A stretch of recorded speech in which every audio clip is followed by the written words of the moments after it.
You're watching the It's Hertime podcast with Cody and Jess.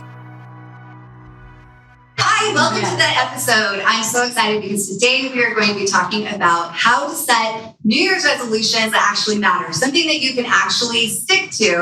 And I'm so excited because we have a live studio audience recording here with us today. And we're going to take some questions from them and as well as from questions from a audience that is watching us virtually. But before we get into this really fun episode, Jess and I are going to go into a Mixers Girls Say. This is one of our very favorite segments because we get to take insight and feedback from our customers, first and foremost, and our community. We love to bond and connect over humor. Yes. So today's subject for our Tell Us Tuesday is what we call it, is most embarrassing moments of 2023. Who had an embarrassing moment in 2023? I'll double raise my hand and my feet. Yeah, I had plenty. Tons, too many. Did you? I didn't submit anything, but I'll always have embarrassing moments. Yeah. I always do. But also, I feel like you don't get embarrassed. I should get embarrassed, but there's things that embarrass other people. And then I'm like, oh, I should have been embarrassed about for that. Me, but I'm not embarrassed. Yeah. So then I get like aftermath embarrassment, not in the moment embarrassment. Yeah. Okay. Well, these submissions are from women just like you and I that were willing to submit their embarrassing moments. And it's fun to just laugh together, realize that we got past it, got through it. So here we are. One woman wrote in, Kels is her name. I pooped my pants at a work party at Texas Roadhouse in public. No. No, what do you do? I don't know. What do you do? Those times that you cannot control it. I just broke into a sweat thinking of what you do. I have a funny story I'm going to add to this. A good friend of ours, actually our guest today, know very well. I won't name his name. But he was doing a phone meeting. He was conducting the phone meeting. And he had taken some supplements that I had actually, was helping teach people about. And they help to cleanse the body. So he had taken a little more than he was supposed to. Mm-hmm. And he was just sitting in his car trying to hold it together, run a meeting, and he was driving. And so all of a sudden he just started feeling it come on. And there was nothing he could do. And so he pulled over into a church parking lot and he just let himself go because there was nothing, but he kept it together. And those that were listening in on the meeting had no idea. Oh my God. So I was so impressed. I was like, I can't even believe that you did this. So impressive.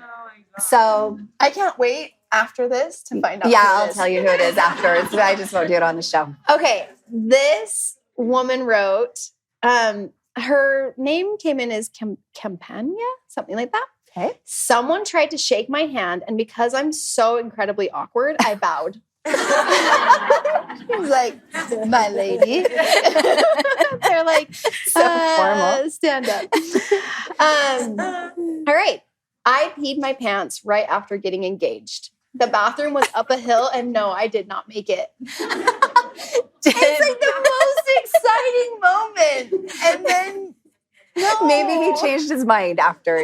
I don't know. He's like, about that. Never mind. Okay. I have actually done this. And so I can relate so deeply to Ashley. And I'm so sorry if you're watching this, Ashley. I'm sorry. I was visiting a business and ran into the glass wall thinking it was an open door. Oh, guys, yes. I did this so extreme in front of 150 people. It was a lot. It was It was all strangers, was being given a tour. And I'm like, and you guys with so much confidence. She was just there. Business lady. With the pace and everything. And boom! Slammed.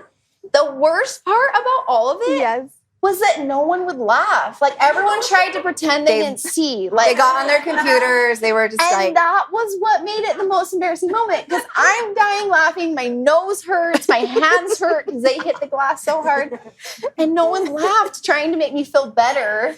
And I'm like, just laugh with me, please. It wasn't until we went up the next time and we were like, do you guys remember when Jess ran into the glass? And they're like, oh my gosh, we have video of it. You want to watch it? We've talked about it every day ever since. I'm like, ugh. Anyway, that's the end of our Mixers Girls Say segment. Thank you for laughing with us. It's such a quick way to connect with humans around us. And it's so fun when it's with women and we get to bond. So I will now turn the episode over to Cody. All right. Mixers is a company made for women by women. Each of our products have been carefully and lovingly crafted to support you in all stages of your life, providing you with the optimal health you deserve. Each ingredient we handpick is 100% all natural, backed by science, and chosen specifically to better your life physically, mentally, and hormonally. Each product empowers your body to take charge of its monthly hormonal shift and flows, empowering you to live life to the fullest. Let Mixers take care of your needs from sunup to sundown, and you take care of the rest. Check us out at mixers.com, Mixhers. All right. So welcome back to the episode. As I talked about, I've got amazing guests with me. These are some of my good friends. They've been on the show before individually, but they're awesome on their own. We have Cass Martin, who's incredibly awesome. And her big sister, Emily Ingeman, who's stuck. Absolutely awesome. And together, they're even a little bit more awesome. And so we're so happy to have them there. They are experts on the topic today. They are fitness coaches. They've been fitness experts for many years. They go and inspire people worldwide. They have incredible Instagram accounts where they inspire people daily and just kind of make everybody smile while they're thinking and learning about their health. And then they also are life coaches. So they've got a lot of good wisdom that they're going to be able to share with us. And so we're really excited. So like I mentioned before, we're going to have an episode that's being recorded live. We want to give all of the attention to the people that are here that have come with their questions about their health, about their goals that they're wanting to accomplish this year, all the things. And we're going to try to give the best advice that we can. Now, I don't know how many years. I know for me personally, I worked one-on-one with women for about 25 years. How many years have you guys worked in this field? Well, a little side note, you were one of my very first coaches I ever hired. I remember. I've hired health coaches. I've hired Did you life not know? coaches. I did not know. Yeah, Cody was No my wonder first. she turned out so good. That's right. Client coach confidentiality. Tell me everything I know. Mhm. Yeah. So how many years, I mean, would we say fitness when we started into fitness then? You know, we were both the anti-fitness gurus because we were like, we're never going to teach that. Our mom was an fitness instructor. So we wanted to be the front row cheerleaders, but we didn't We really knew the want kind to of take work charge. it took. We're like, we're not cut out for that. No thanks. So I've been going teaching. back, I would say 15, 16. I've been teaching 15, almost 16 years. And then I'm You're just a couple years behind She forced me into it. I didn't want to do it. And they're only 25. So That's it's been right. most We've of been their long. life. It's incredible. Yeah. Long journey. So we're going to pick their brains and we're going to enjoy it. And the thing is, I was telling our fun Mixers family that it's a lot to rein Jess and I in. And I was like, just wait. Oh, good to luck. have all four of us here on the show, it's going to be a lot. So we've got They're a lot going to of give us energy. one of these Uh-huh. when So we'll be needed. looking for that Yes. for sure. So to start today, what I wanted to do is we have a little handout for all of you. And for those of you that are listening today, I'm going to put a list of these areas of our life that usually are our biggest priorities. This is something that I used to do with a lot of my clients when we would first start.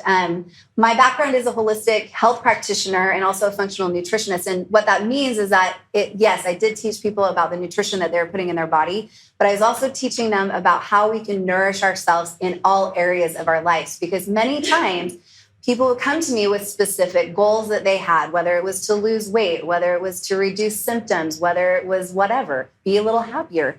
And they would start focusing on the food that they were eating or how they were moving their body. And then they would get frustrated because willpower only lasted so long. It's something that is great. We all have willpower, but there's a little like expiration date when it comes to willpower. So what I love to do is to teach women and people, but women, how to, instead of creating willpowered goals, instead, how to create empowered goals. And so what we do is we try to look at all of the different areas of our life that matter most. Because I'm telling you, the secret sauce is to care about the end of your goal and have a lot of emotion around it. That's what we call sometimes when we say finding your why.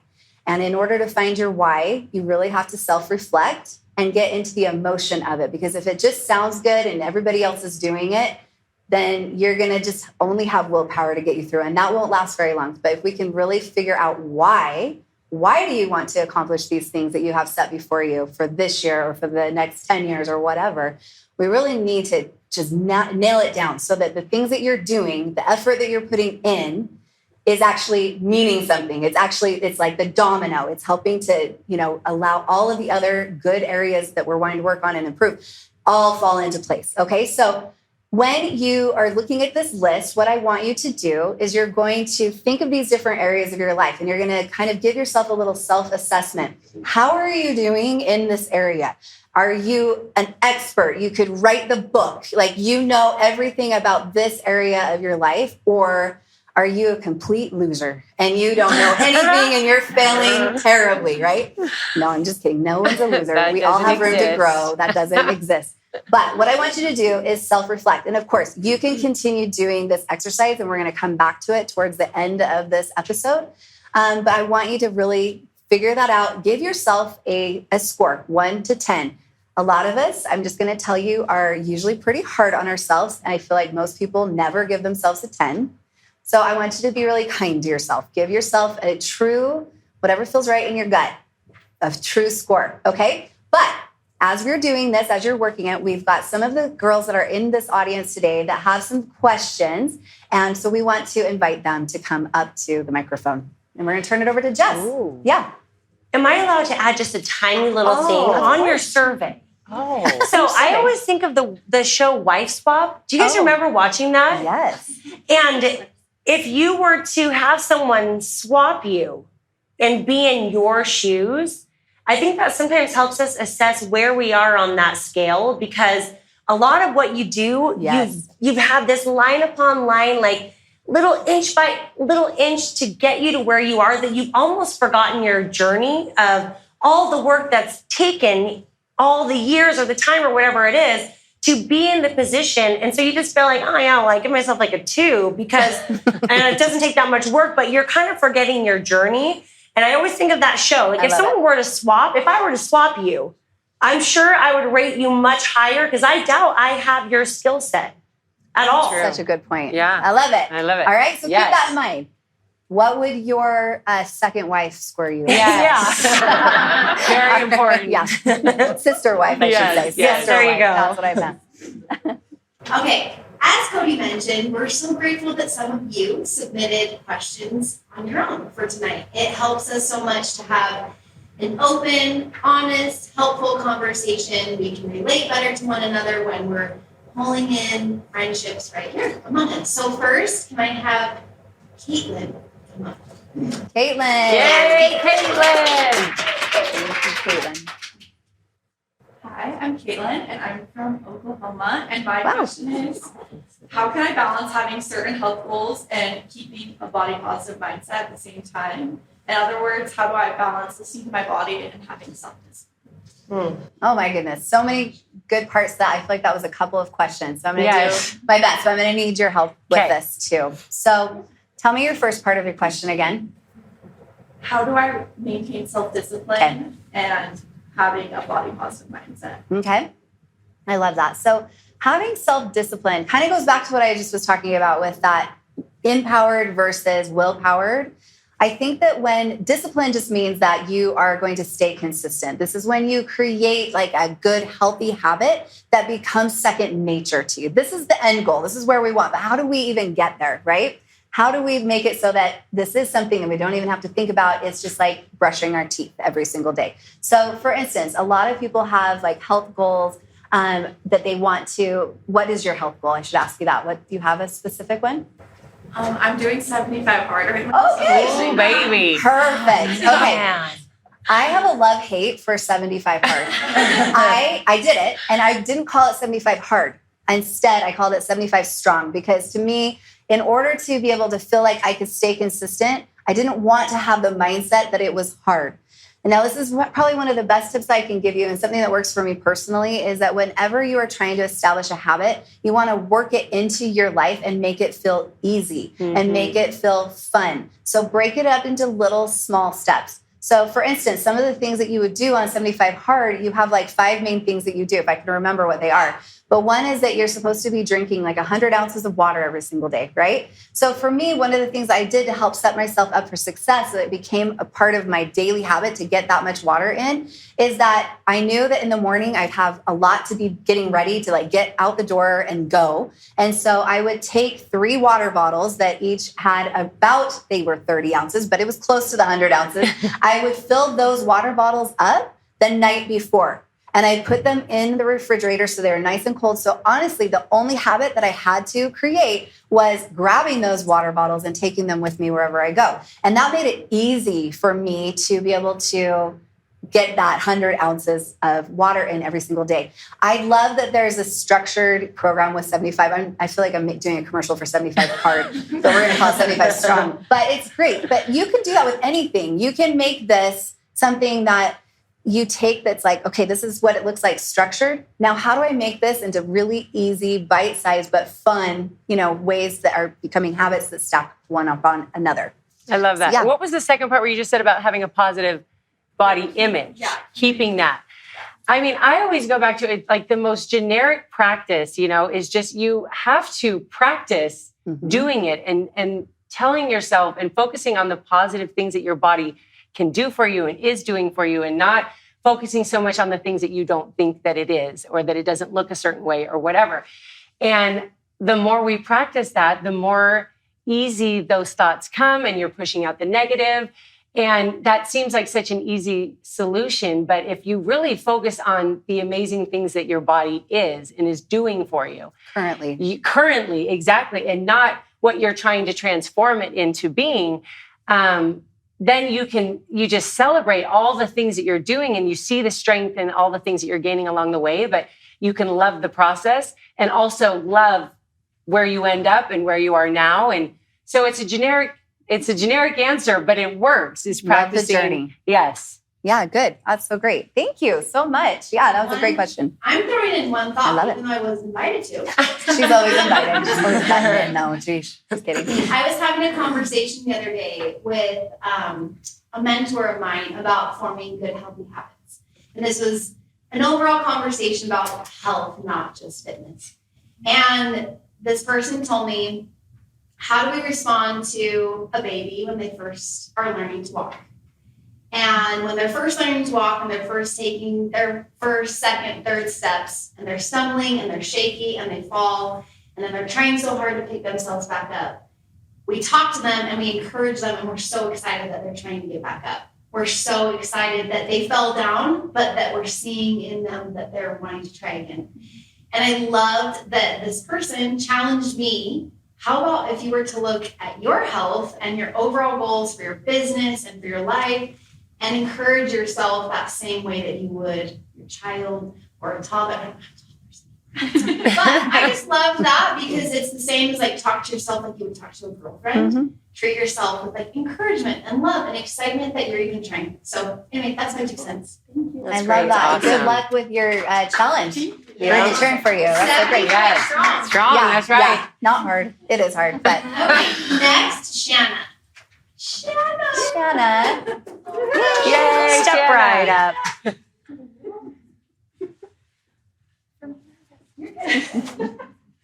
So I'm Shanna from Canada.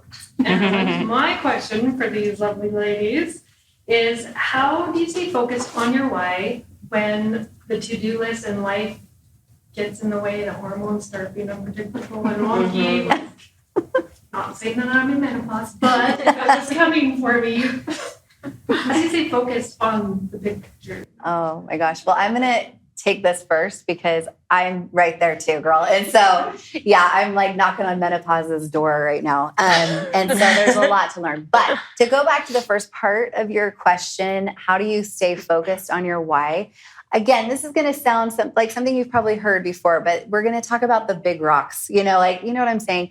Where you have like a bowl, or let's say a vase, and you're trying to fit in sand, and then you've got little small pebbles, and then you need to fit in rocks. Well, it's impossible if you do it in that order to fit everything in a little container. So you have to figure out what the big rocks are in your life. So that is going to help you understand what your why is. That's where you're going to know the big rocks. Does that make sense? So once you can establish what those big rocks are, then everything else is going to fall into place as it needs to. I think so many times, I think as women, and I'm guilty of this, I am a master to-do list maker. I can make a to-do list that would just impress you all. It would. And I remember I would have this list. I actually had a coach that helped me at one point, and she was looking at, she asked me, write down everything that you have to accomplish. I was running a business. I was raising teenagers. I was getting ready to compete in an Ironman. I had a lot that was going on in my life. And she's like, write down everything that you have to accomplish in a day.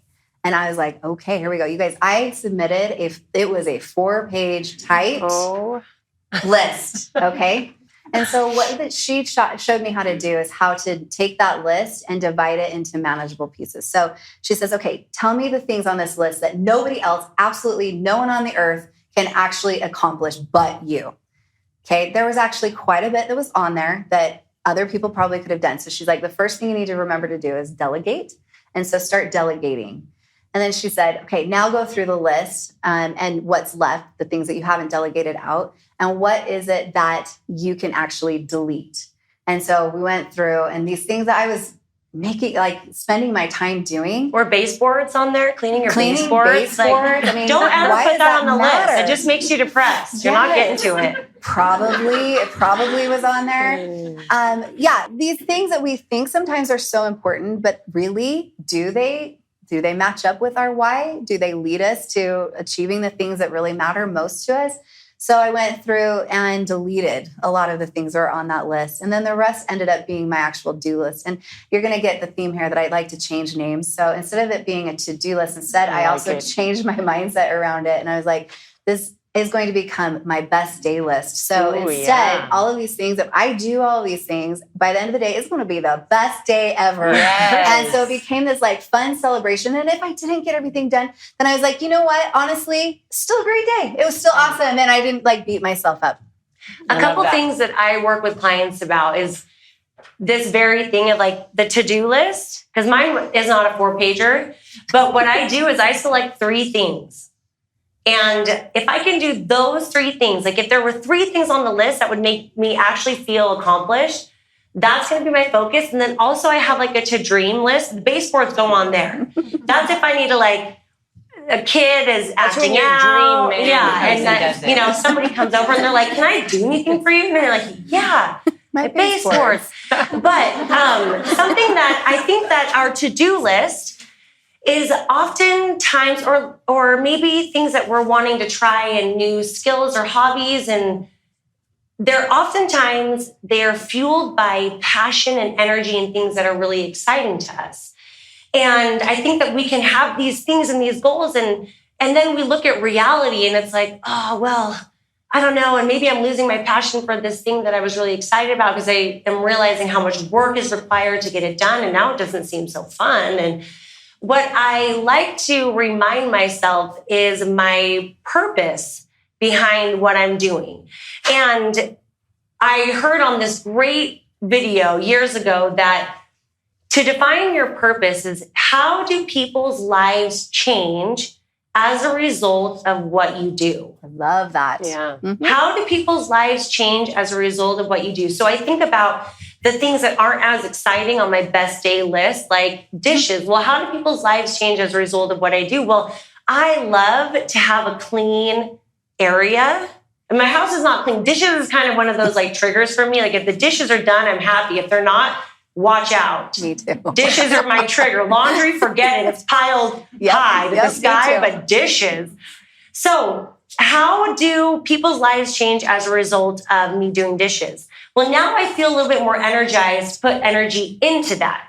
So teaching fitness for 15 years, I don't know that it's necessarily fueled by passion, but I definitely can find a whole lot of purpose. How do people's lives change as a result of what I do? well, they feel happy, they feel safe, they're getting a break from their lives, they're burning calories, they're releasing endorphins, they're meeting people, they're getting connection, they're gaining confidence. Okay, well then what about the 7 jobs that I have? How do people's lives change as a result of what I do? And I'm not saying that everything that you have to do has to be this like, I'm such a life changer. It's not that, but it's the people in your close circle that you have the most impact on. So if I am happier, how do people's lives change as a result of what I do when I go and I work out every single day? Well, I'm happier. If I'm happier, I like me better. If I like me better, I like you better. And if I like you better, the whole house is functioning a little bit more seamlessly. So I really like that sort of energy behind finding your why and tying it to purpose rather than just feeling like it's an endless list of what we're doing. And I have a teeny weeny close. A teeny weeny Can't wait closer. to hear Emily's teeny weeny. You get what I mean. Anyway, sometimes the finding your why to me is so grand. Zip it. It's so grand and overwhelming, right? That it's like, what is my why? And how am I going to accomplish my why? And how am I going to achieve my why? And all of that. But I think when you do find your why, when you're finding your purpose and the things that fuel you and keep you happy, and whatever that might be, big or small, then you can kind of prioritize your life accordingly. And it really does simplify things and free up time and allow you to strive or to keep moving toward the why, because now everything kind of is aligned. You know, so I don't know. Sometimes that whole idea just seems so big. What is my why and how am I doing it? Yeah, that feels like an overwhelming question. But it actually is helpful when you're like, I know why I'm doing this. And then we can get those priorities shifted. And now all of a sudden things are actually a little smoother. And I'm excited because that's the whole purpose of tonight and you guys here and some of the things that you're doing right now and working on and thinking of. We're going to bring it together. So I'm so excited. So awesome. Menopause is going to be the time of our lives. Don't worry. We are going to show up sexy and vibrant. You have Hertime. We're not even going to feel it. We're just going to ride right through. Yeah. So don't worry. I got you. We're in it together. So. I know Shanna personally, and this woman is doing it up. She's doing a fantastic job. Yes. She's very first moved here from Canada. She's a woman that's right in my circle, in my neighborhood, and I see you doing that. So. Yep. Yeah, good job. Yay, Shanna. We love you. Okay, now Amber.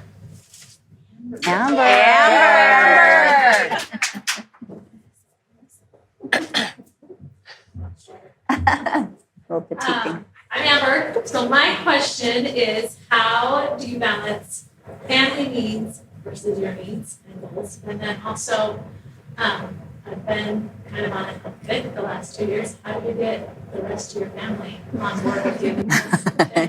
Yeah. Do you guys want to start on that one? Like that I've got question. stuff to add too, but yeah, go for it. I think the problem that a lot of moms especially get caught up in is kind of, we're doing this together and the whole family's going to be on board and everybody's going to transform their health and everything. And then when it doesn't really go that way, we get disappointed and we get overwhelmed.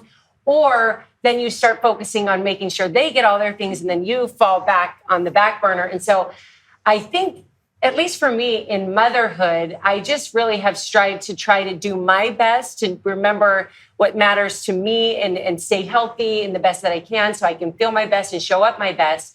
And then I think that example does ooze out onto the children and the spouse, and they see it, and sometimes they grab it, and sometimes they'll do it for a bit. But I think as now I have a 25-year-old, I see it does sink in. An impact. It makes an impact, yeah. But you get rewarded I think when the they're older. key, but I think the key is to remember your health and how wonderful to share it with your family, but don't forget you, because I think that's the most powerful thing is your example in that. I also think like when you're going to dinner with family, I like to really like hone in on your goals don't have to be anybody else's goals. Because people will be like, oh, you know, it's so hard. And I'm at dinner and then people are ordering other things. And I feel like, oh, it's not fair. Why do they get to order that? And I don't get to order that. And that's not fair that they can eat that and I can't get that. And that just kind of puts you in comparison. And that is the thief of joy. You're just instantly hating all your friends and the restaurant that you've gone to. So I remind myself that my goals don't have to make sense or be in alignment with anybody else. And in fact, that almost proves to me that they are my goals and they're right for me if not everybody is doing the same thing. So at dinner time, I think that dinner time at my house is a joke. She's really revealing herself. You know, we've got the laundry. Listen, I have my strengths and I know where they're not. And it's not your strength either, sister. Listen, dinner time, we decided we're letting go of being, who said you have to be a chef? Just because you're a wife and a mom, why do you have to be a chef too? Since when? But for dinner, let's say we're all eating, like I always make sure that I have things that suit my goals. So there's whatever the meal is, even if it's something that isn't necessarily in alignment with my goal, I have like grilled chicken and I've got a salad and I've got veggies because I know what makes me feel good. And again, it goes back to like, if I feel good, everything else has a ripple effect. And to me, that is so worth staying true to that. Mm-hmm. It doesn't have to feel good to my husband, doesn't have to feel good to my kids. If it feels good to me, then everything else kind of follows in alignment. And we hear friends a lot like, oh, I just don't have time to go to the gym. And for me, working out, like you were saying, like shrinking it down to something you can do every day. So have a goal, but then say, okay, what is something I could do every day? Maybe my maximum goal is I'm going to work out for an hour or 45 minutes a day.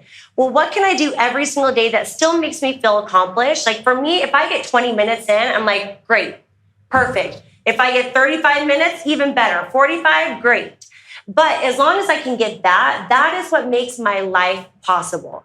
That gives me fuel, that gives me energy, that gives me confidence to then move forward. But don't be stuck in that kind of like all or nothing mentality. Mm-hmm. Shrink it down to bite size, and not everybody has to be on the same page.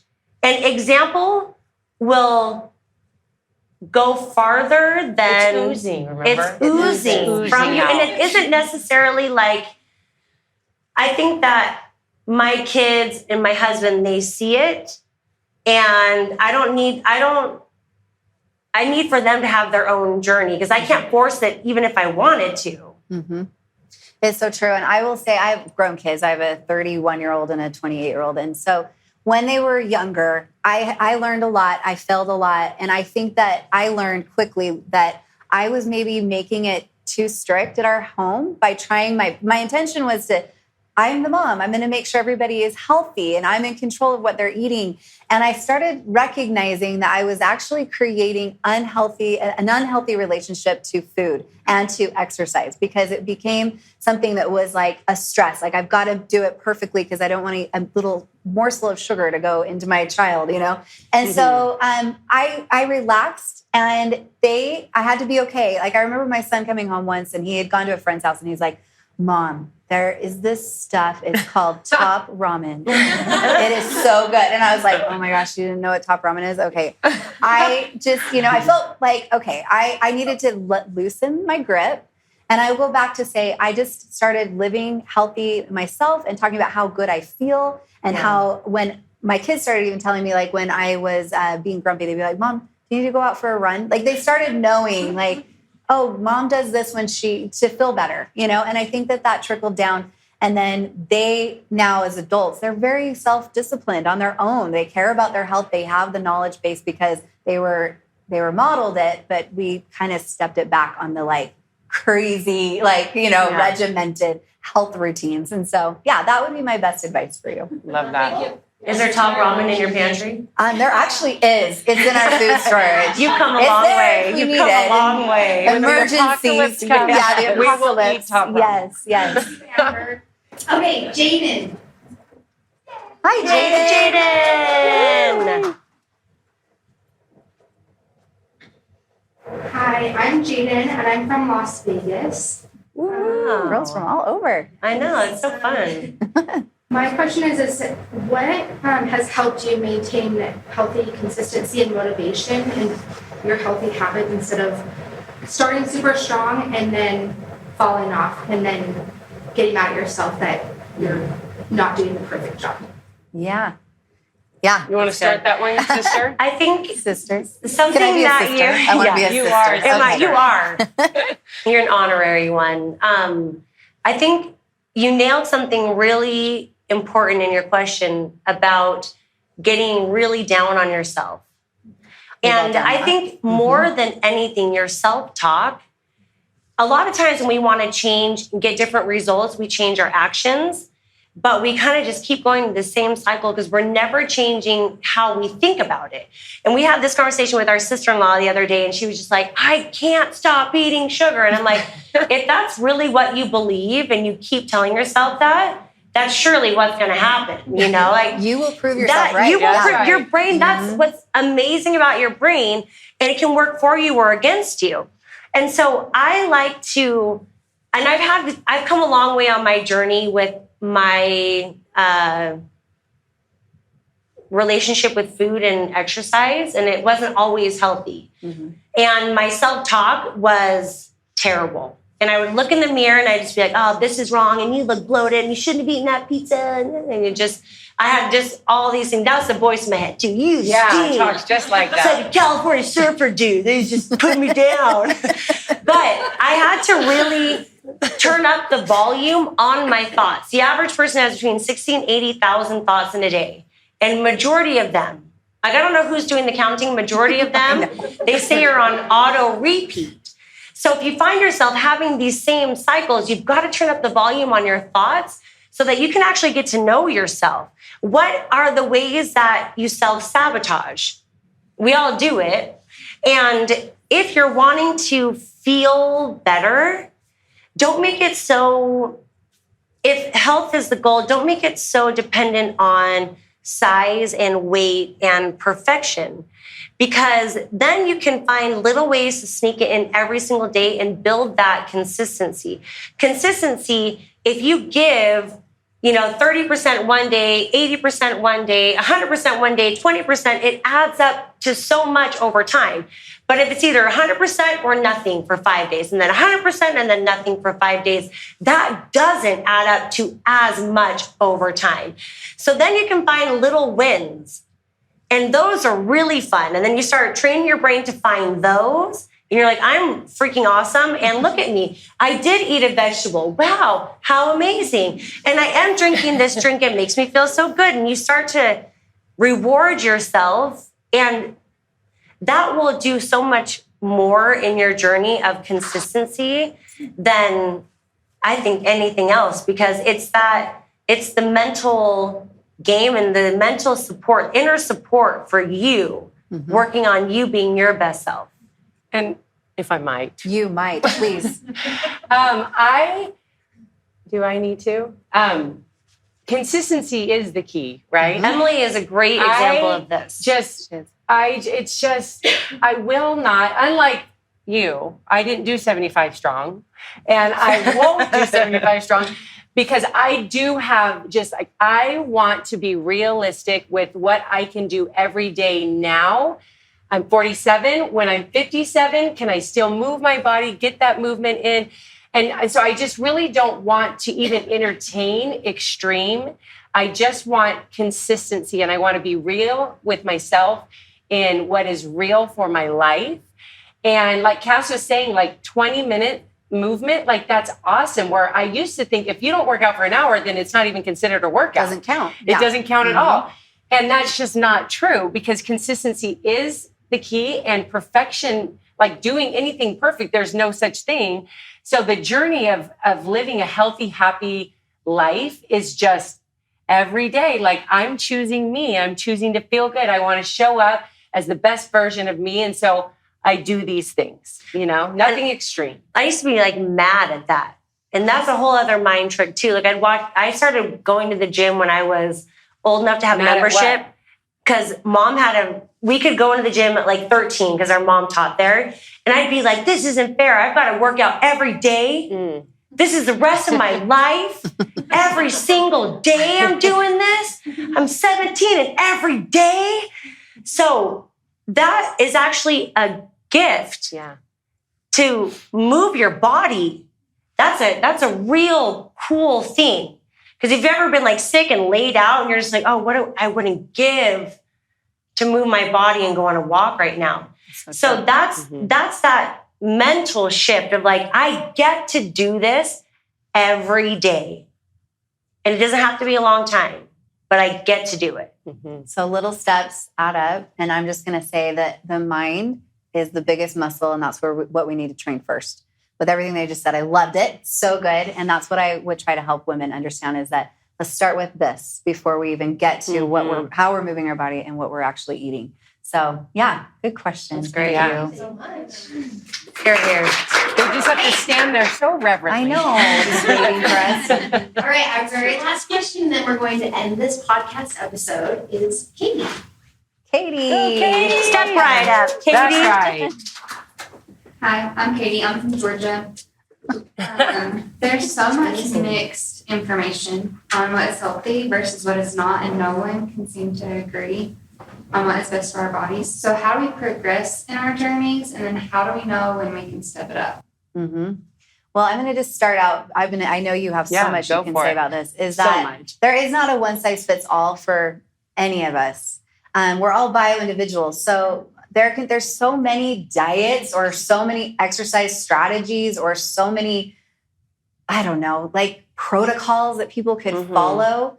And one could be a miracle. It could be the medicine that somebody is needing, but it could also be poison to somebody else. And so that's something that you have to keep in mind is that even though it works for your best friend, it might not work for you. And I know sometimes that can feel frustrating because we feel like we're a failure. If like it worked for our best friend and why isn't it working for us? It must be us. No, it's just that you haven't found exactly what your medicine is or what is meant for you. And so it's important to recognize that first and then be willing and open-minded to be like, to try to see like what it is that actually works well for you. And I love teaching women how to listen to their bodies and trust their bodies. We have been programmed our whole lives to ignore those amazing natural instincts that are within us, especially as women. Everybody has them, but especially as women, it's a gift that everybody has, all of us have. And for some reason, society tells us to ignore it. And so we push through when our body's screaming at us. And if we can just quiet that and really just trust your body will always give you the information that you need to know that, yes, this is right, or no, back off. That's not right for you. Listen, trust your body. Your body will respond.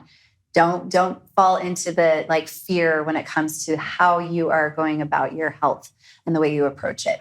And I think sometimes, or a lot of times, we really complicate it as well because there's this big program and now there's this big diet. And there's always like some kind of steady things that we know are good and our bodies thrive on and they're like full of nutrients and things like that, you know? And so sometimes it's just like there is so much noise out there that we think we've got to just dive into the next big grand idea. When sometimes consistency and making those simple habits every day of the things, listening to your body, like I was thinking that like we eat and a lot of times we're so distracted that we had no idea how that meal made us feel. But if we were in tune, we'd be like, I'm never going to eat that again because you were bloated out to here and you didn't sleep all night or whatever. So listening to your body and really like paying attention when you eat certain things to navigate it that way, but also not to overcomplicate it and know that there's some simple things that we always can fall back on that are going to give us the energy and we're going to thrive and kill it in our lives. Yes. I really had to practice this because I had the great idea after 14 years to have another baby. And I was 38. Is a great idea. Yeah, it was the best idea ever. So I have a 19-year-old, a 16-year-old, and as of like 2 weeks ago, 3-year-old. And it was my idea. And then I was pregnant and I'm like, I better be nice. And I better learn how to like really be good to me because then everyone's going to really be mad at me for flipping the family upside down and just being rude to everybody. So when I was pregnant, and so this is like 4 years ago, I really did like a deep dive on what actually feels good when I eat it. And I just got really curious about it. And so it's interesting because there's some like surprise things in there where like this is not, and this is definitely not like prescribed to anybody, but like bread for me, it does not make me feel good, but I can handle like some French fries. That's fine. And there's certain foods that would trigger me and I would want to eat instead of 1 cookie, 1,700 cookies. And so I had to really like ask myself, okay, how did that feel? Not only physically, but emotionally. Is that one of those like trigger foods for me that makes me just like spiral? And I heard on a book that it was a girl who was in iCarly, and she has a book, and it's a pretty fascinating book, but her therapist said, don't let a slip be a slide. And I was so all or nothing, where it was like, if I felt like I was off the bandwagon, it was like, watch out, food, lock it up, because I'm going to eat everything that is edible in this house. And then I'm going to be mad at myself and not eat hardly anything. Like I was so messed up. And so I really did a deep dive and asked myself after I ate, and where do I want to sit when I eat this? And where do I want to sit when I drink this? And I do my little Hertime in the morning, and I do it warm. Ooh, yeah. I do. I make them warm, and I do my Her greens, and I look around my house, and I'm like, where do I want to drink this drink today? What's going to make me feel good? I just started to get to know me. So then you can honor yourself a lot better, because it isn't a one-stop shop. It would be amazing. We'd all be on it. We'd all be taking it. We'd all be doing it if it was a one-stop shop and one size fits all. But we're so, what was the word you used? Bio-individuals. I love that word. I'm going to have to write it down so I can come out more naturally. But we are so different. So don't compare, but get to know you and honor you. When you're full, you're full. When you're hungry, you're hungry. When you're stressed and you're a stress eater, maybe find a little different route. Those are the things that helped me find that consistency. And what's odd is that's when I actually started having more results. So it was like they worked together. Yes, I love that. And we can wrap up this question, but I will come back to this as we finish up our activity. When it comes to what you guys are looking at, the priorities that are in your life and the things that matter most, I'm going to teach you a little bit about what we are calling primary food and secondary food. And primary food is that food that's on our plate. It's the way that the secondary food is the food that's on our plate and the way that we move. But the primary food, the food that matters most, are the things that Kass was just describing. The feeling that she had when she was eating, the feeling that she had where she was, what was the environment like that she was eating, who was she spending time with? Was she feeling creative? Was she feeling comfortable? All of these things are things that our body craves as well. They are also nutrients, the things that matter in our life. And when we are nutrient deficient in those areas, that's when you're going to feel like you can eat 1,700 cookies because you're so hungry for the primary food. And instead, our brains go to the secondary food to fill, thinking we're going to be able to achieve that feeling of fullness and that feeling of comfort. But you never will. You never will, because it's not addressing the things that you're actually deficient in. And so I'm excited for us to kind of get into all of that as you go through your lists and you see what areas of your life maybe you're excelling, and then what areas of your life that you could do a little more. You could maybe put a little more effort and time into. It's going to tell you a lot about where you are nutrient deficient in that primary food area.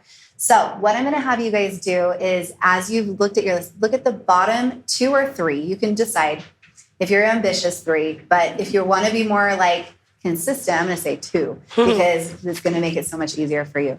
I want you to find the 2 lowest scores, okay? And those are the 2 goals or 2 areas that you should create goals in first, okay? So think of a goal in each of those 2 or 3 categories. And when you look at that goal and you recognize, okay, I need, say, it's finances, or it's spirituality, or it's so many different things. There's lots of areas of our life that matter a lot. But what you will find is that when you set goals in those areas where there is the most work that's needed, everything, and you start to do the work to accomplish it, once you start accomplishing those goals, everything else falls into place. You don't need to set goals for something that you scored an 8, because guess what? you are already doing things that's helping you to succeed in that area of your life. So give yourself a pat on the back and feel really proud about it. Keep doing those really good things. Keep taking care of those areas of your life, but don't set goals for this year in that part of your life, because you're going to end up being kind of like disappointed because you're not feeling like you're actually doing something that matters. So work on those areas where you feel like you need the most work. And then as you do, you're going to start feeling that feeling of nourishment, because you're feeding yourself in all of the areas that matter most to you in your life. So I hope that's fun. We're going to come back to it in a minute. Thank you so much for this episode. So fun. Thank you so much, live audience, too. We're going to go ahead and say goodbye. Yes, thank you so much for tuning into the It's Hertime podcast. We love our audience. We have new episodes that come out every single Tuesday. So please like, subscribe, follow us on Instagram, watch us on YouTube, listen to us on your favorite podcast platform. Until next week, I hope you have a very happy and healthy week. Bye. Bye now.